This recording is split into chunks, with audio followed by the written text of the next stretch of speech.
to another edition of Breakfast with Champion, sponsored by Chrysler Jeep Dodge here in Biloxi. I am Randy Kennedy from iHeartRadio.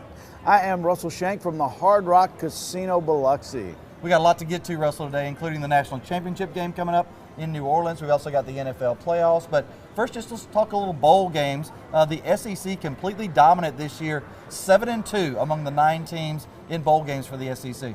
Yeah, it was an exciting time for SEC. You know, we always every year talk about how we feel like the SEC, because we're from the South here, is always the best conference. And you know what? They showed it again this year. They just went out and took care of business like they always seem to do. And the Big Ten did not look good, as it always seems to be. And when the SEC seems to play, man, we dominate. We dominate with defense and with great QB running. You mentioned the Big Ten. I was surprised. One of the 2 SEC losses was Auburn against Minnesota. You know, we always hear about teams maybe not being motivated to play. I thought Auburn was motivated. It's just Minnesota was the one team from the Big Ten that really showed up and played well. I was surprised. I did not think they would be able to move the ball against the Auburn defense. And it just seemed like they didn't have an issue at all. Right down the field, scored every time they got the ball. Yep. The other SEC team that lost was Mississippi State, which a little bit surprising there, although they played without their quarterback and just sort of in disarray as they got to the bowl season. Then, of course, Joe Moorhead, the coach, being fired afterward. Right. And I tell you, that's one of the things about the bowl games. A lot of these players are getting ready for the combine, and they're thinking about getting drafted in the NFL. So sometimes with these games, you're not really getting their A team, their top team. And I think it showed a little bit in some of the bowl games. You know what was so interesting was it seems like Georgia learned their lesson. You know, last year they went to the Sugar Bowl and played Texas, and completely a no-show. And this year, even though they had, 13 players out, that was a team that said, look, let's don't go over there and get embarrassed again. And Georgia put forth a great effort compared to last year. Yeah, they absolutely did. And another team, that I was surprised by, that Michigan versus Alabama. Yeah. That first half, Alabama wasn't there. I mean, I know they had some starters on the sideline, but their defense, which was suspect most of the year, looked really bad. They should have blown Michigan out. They were 2 different level teams, and it didn't look it, at least through the first half. Well, what'd you think about at the end where Nick Saban, with 26 seconds left, could have kneeled down, handed it off to Najee Harris? They scored one more touchdown. That's there you go, Jim Harbaugh. That's what I was going to say. Jim Harbaugh, he's such an arrogant ego kind of guy, and he's not well liked, to say the least. And I definitely think that was a poke. There's a story about Jim Harbaugh. When he was coaching at San Francisco and Peyton Manning was going to different places and interviewing when he was a free agent, Harbaugh brought him into San Francisco just to throw the ball with him to show that he's got a better arm than him still. And, I mean, he was hated. This guy was hated. He's also, Alabama and Michigan had a big recruiting battle with Daxon Hill, defensive back last year, I think was part of it. Jim Harbaugh also talking about, the SEC, everybody in the SEC cheats and whatever. So I think that had something to do with Nick Saban saying, you know what, we got a chance to tack on one more with Najee Harris before he goes to the NFL. Let's go ahead and tack one more on. Yeah, let's put another one on to him. Plus, I think he was pretty frustrated with the way the team was playing. Yeah. And especially on the defensive side of the ball, just letting Michigan go up and down the field that first half and part of the first quarter too. So I think he wanted to put that all to rest. So 7-2 for the SEC so far. Of course, that includes LSU's big win over Oklahoma in the semifinal. So we're just talking about the undercard now. LSU and Clemson, that is the main event we're going to be talking about coming up in New Orleans, basically a home game for the LSU Tigers. We'll dive deep into that when we come back here on the Breakfast with Champion here at the Biloxi Hard Rock.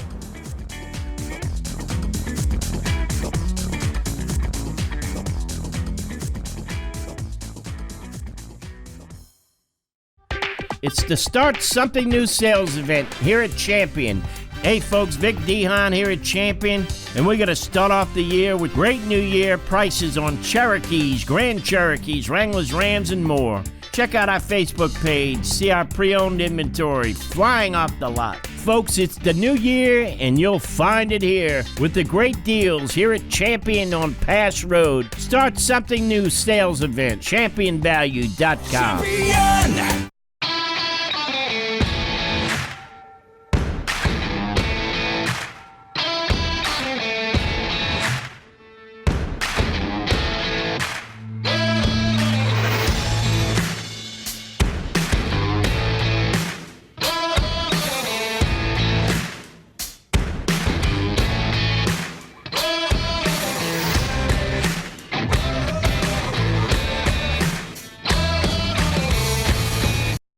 Welcome back to Breakfast with Champion here on in Biloxi. I am Randy Kennedy from iHeartRadio.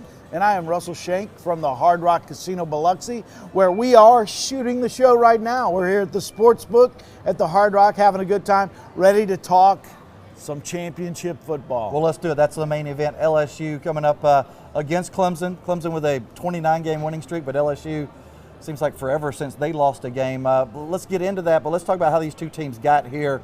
LSU, I think it was really predictable. LSU just ran Oklahoma out of the building. Yeah, it was evident early on that this game was going to be a blowout. I mean, Oklahoma had nothing for LSU, and it made you feel like, should they really have been in the playoffs? I mean, they just didn't seem like they were at the caliber of the other three teams, and Burrow's accuracy immediately just showed out, and he showed why he was the Heisman. I mean, he really did. Yeah, and I think with Oklahoma, they were basically the same team as a year ago, except Jalen Hurts not as good as Kyler Murray. I mean, It's basically what it came down to. And I thought LSU earned that number one seed, the number one ranking, so don't take that away from him. But I thought that was a huge advantage because basically, LSU's got to win what's expected to be a close game against Clemson and a blowout against Oklahoma, whereas Clemson and Ohio State both had to play two great opponents to win the national championship. Of course, Clemson already cleared that hurdle against Ohio State in a game that is going to go down for the ages, although the Ohio State folks are still not over what happened there in their semifinal. Right. And LSU, I was a little concerned, with the tragedy that had happened going into the game, where there was a plane crash and the offensive coordinator's daughter-in-law was killed, and you wondered what emotions might be going into that game.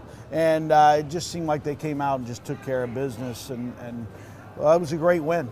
The one thing is the offense is what we keep talking about with LSU, and that's correct because that's the strength of the team.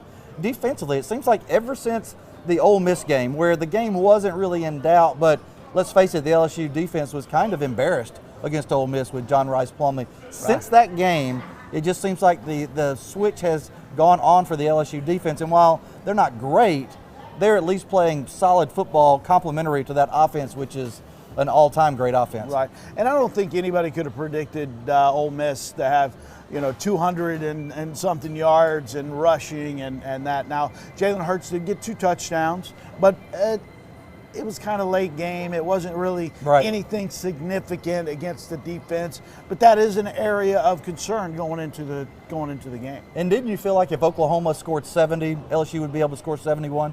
Yeah, I mean, they were just going to win. Right. Yeah, they just weren't going to lose. Right. And I think they could have honestly kept running the score up if they wanted to keep Burrows in. I mean, he had 7 touchdowns at halftime, and it seemed like they kind of took the foot off the throttle a little bit, and just to not completely embarrass Oklahoma, which they were doing anyways. But yeah, and somebody else could have been in the playoff, but it wouldn't have mattered. LSU's pretty much going to beat anybody anyway.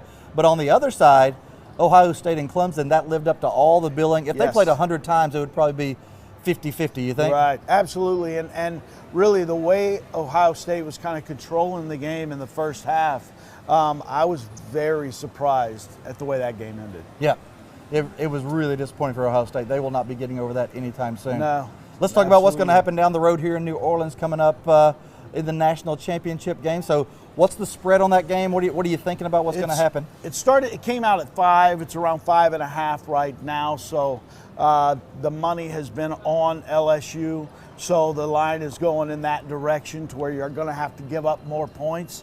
So if you're from the South, where we're at, and you're wanting to bet on LSU, you need to get your bets in because the line's going in the wrong direction. So if you like LSU, go ahead and take it now. Maybe if you like Clemson, it wouldn't hurt you to wait a little bit. Yep. The over and under is right at 70 points, 69.5.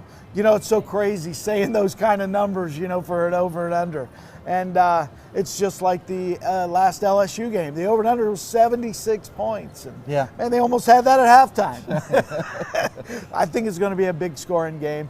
I think they'll go over. And I still like LSU. I mean, I think they're going to win by double digits. I saw before the semifinal games were played, they did the futures or what the lines would be, and I saw someplace where Clemson was actually like a 1-point favorite over LSU would have been before the 2 semifinal games played. And then I think people saw Joe Burrow in his all his glory in the semifinal game and thought, wow, you Yes. can't favor anybody over those guys.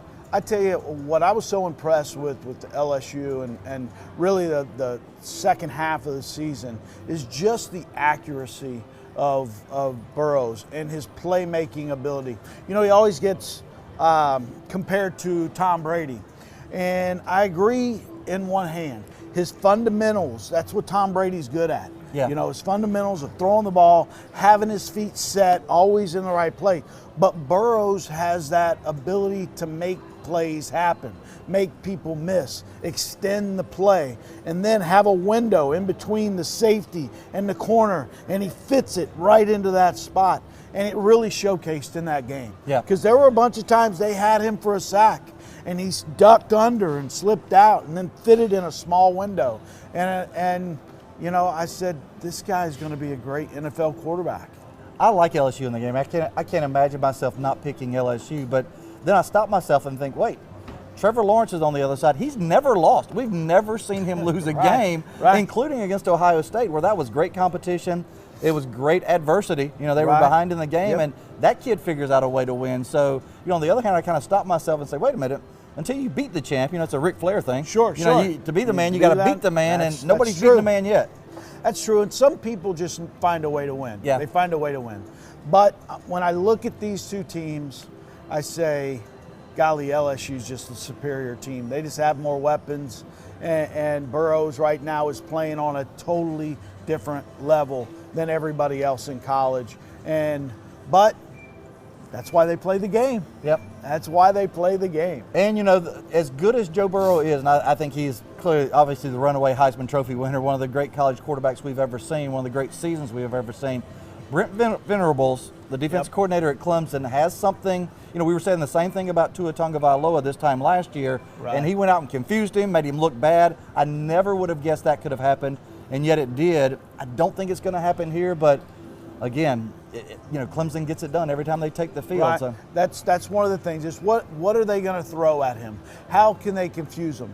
Being on the big stage for the national championship game, is there going to be any nerves? Is there going to be? But listen, Clemson's going to come to play. Yeah. They're definitely going to throw things at LSU that they haven't seen all year.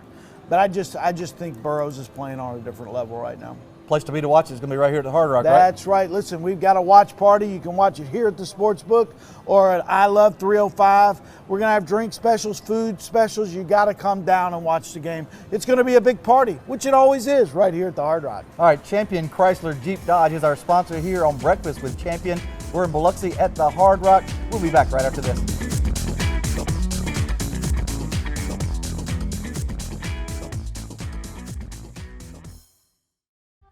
This is Vic Dehan. We're excited about our move on Interstate 10. But in the meantime, check us out here at 435 East Pass Road near Courthouse. Come to Champion and avoid the gimmicks. No gimmicks with the lowest Ram prices on the coast. Great New Year prices on Cherokees, Grand Cherokees, Wranglers, Rams, and more. Always the lowest prices on the coast. Start something new sales event. Champion. ChampionValue.com. Champion!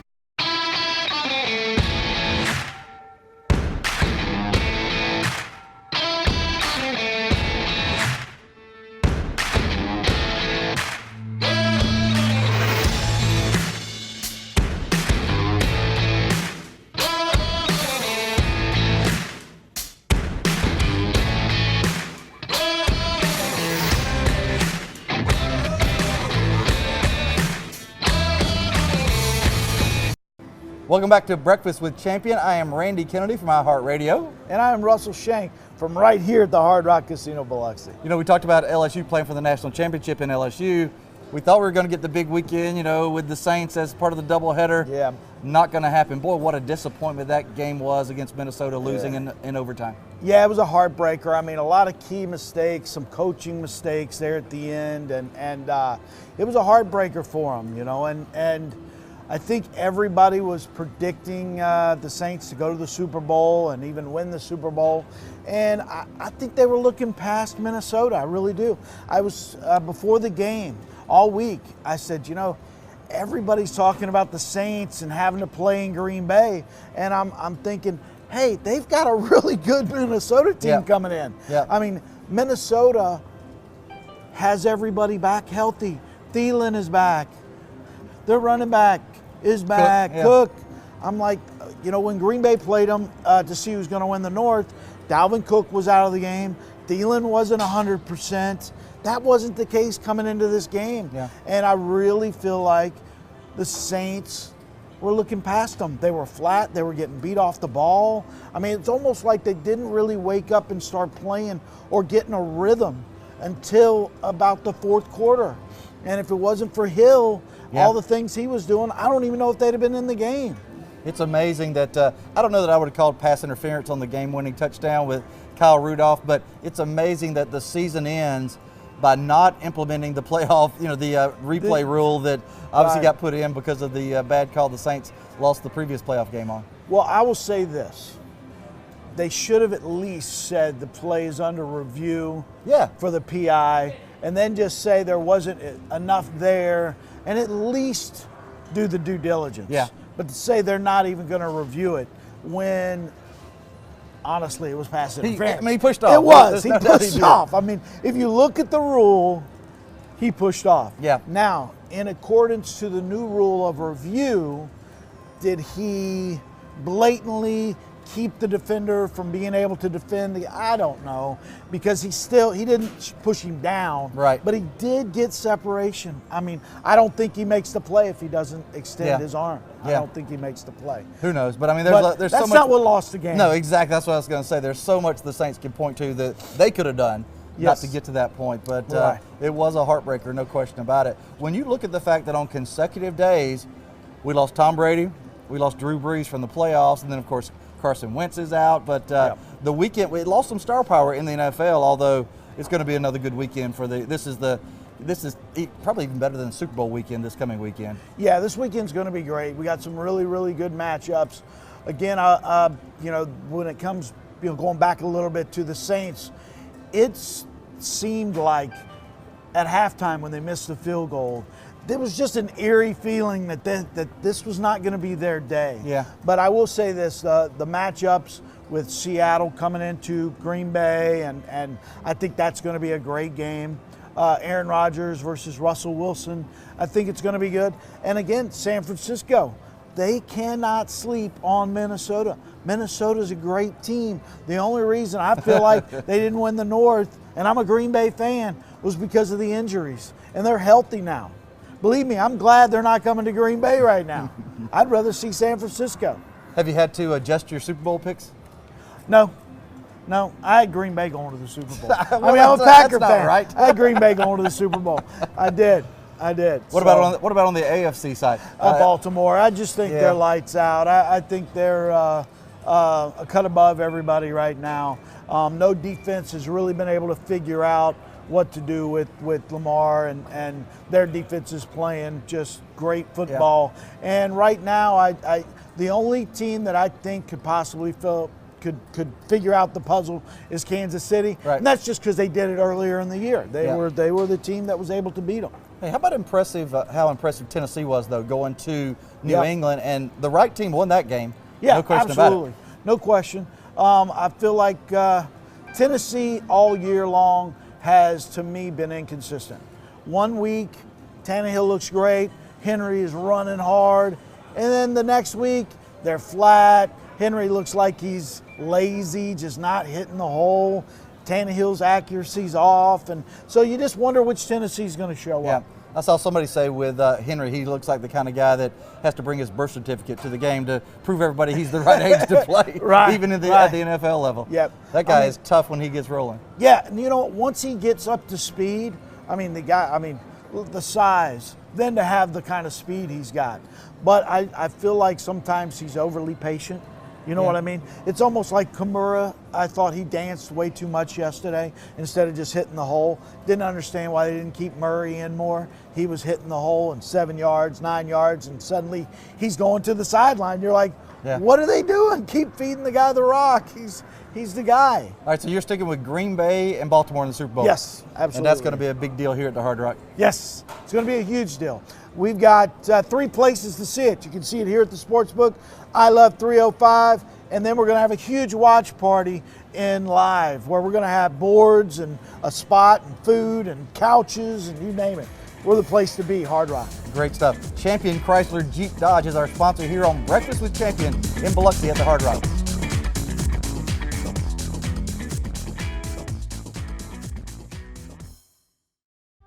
It's the Start Something New sales event here at Champion. Hey folks, Vic Dehan here at Champion, and we're going to start off the year with great New Year prices on Cherokees, Grand Cherokees, Wranglers, Rams, and more. Check out our Facebook page, see our pre-owned inventory flying off the lot. Folks, it's the new year, and you'll find it here with the great deals here at Champion on Pass Road. Start Something New sales event, championvalue.com. Champion!